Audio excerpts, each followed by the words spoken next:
Patrick Tournier, on est à la chapelle de la Visitation, où on vous retrouve. C'est la première fois? Non, non, c'est pas la première fois. Ça fait la 4e année que je suis avec les artistes grenadiers. 4e année pour un très jeune peintre, puisqu'en fait c'est un accident de la vie, on pourrait dire, hein, accident de la vie ou de travail, qui vous a conduit à réaliser les œuvres là qu'on voit derrière vous. Je fais un petit. Exactement. Ouais. Dites-nous justement un petit peu quelles ressources vous avez trouvées ou comment vous êtes venu au pastel. Alors c'est à l'issue d'un burn-out, donc un excès de travail, où j'ai été attiré dans un club de dessin, une pasteliste. J'y suis rentré sans conviction, parce que à ce moment-là, j'étais pas bien dans ma peau, dans ma tête. Et puis finalement, j'ai découvert quelque chose qui m'a bouleversé, on va dire, à partir de ce burn-out. Ça vous a conduit vers la lumière. Et ça m'a conduit surtout à trouver de la patience, chose que je n'avais pas, à trouver une sérénité dans ma tête. Et depuis, c'est une dizaine, 10-15 heures de dessin par semaine. Parce que pas de burn-out quand même, hein? Non, non, non, non, je ne fais pas un burn-out. Parce qu'en fait, c'est une passion. Et une passion, ça ne se fait pas si on a une contrainte. C'est le contraire du travail. Hein. Le travail, même si on ne l'aime pas, on est obligé d'y aller quand même. Il faut y aller tous les jours. Tandis que là, moi, le dessin, aujourd'hui, je n'ai pas envie de dessiner, je ne dessine pas. Mais par contre, le lendemain, j'aurais sûrement envie. Pourquoi le pastel et pourquoi pas l'huile ou d'autres Parce que quand on m'a attiré dans ce club, s'arrêter de la peinture, je me serais certainement mis à la peinture.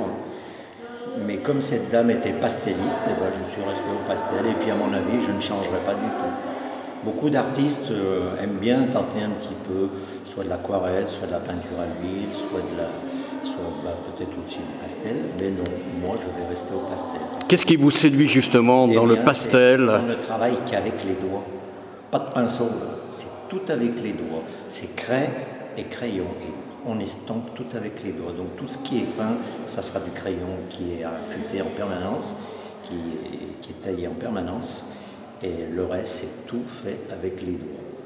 Et c'est une chose que beaucoup de gens sont surpris parce qu'ils ne connaissent pas le pastel, ils voient un petit peu comme ça de tête, mais sans savoir vraiment comment on le réalise, comment c'est déposé. Et bien c'est tout fait avec les doigts. La peinture, c'est un carburant pour vous? Ah oui. Parce que quand je suis à mon bureau, parce que j'ai un atelier spécial pastel, pour moi-même, où personne n'y met les pieds. Dès l'instant que je m'assieds à mon bureau, plus rien ne compte, j'oublie tout.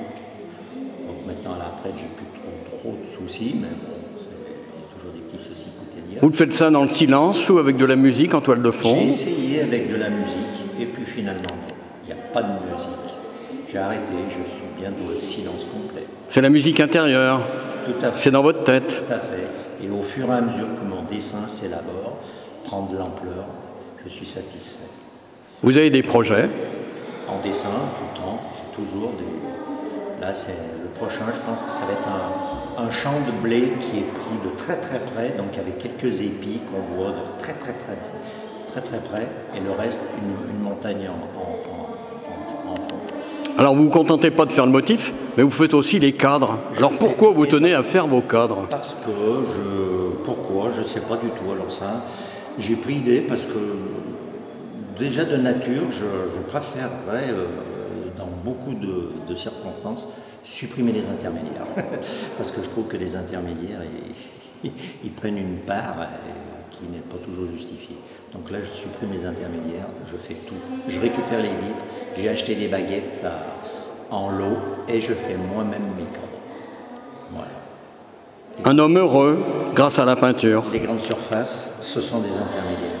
Ouais. Les producteurs devraient vendre direct. Voilà pourquoi je parle d'intermédiaire. Je repose ma question finale. Un homme heureux grâce à la peinture. Tout à fait. Et c'est un grand plaisir toujours d'exposer. Peu importe l'issue de l'exposition, s'il y a une vente ou pas, c'est pas le... Ça permet d'avoir le retour de ceux qui viennent aussi vous voir. Mais ce que j'aime beaucoup, c'est ce contact. Le contact du public qui s'intéresse, parce qu'en fait, les gens qui viennent voir, c'est quand même des gens intéressés par l'art. C'est pas n'importe qui quand même qui vient, c'est quand même des gens qui ont un petit intérêt. et je me fais un grand plaisir de leur expliquer comment que je procède.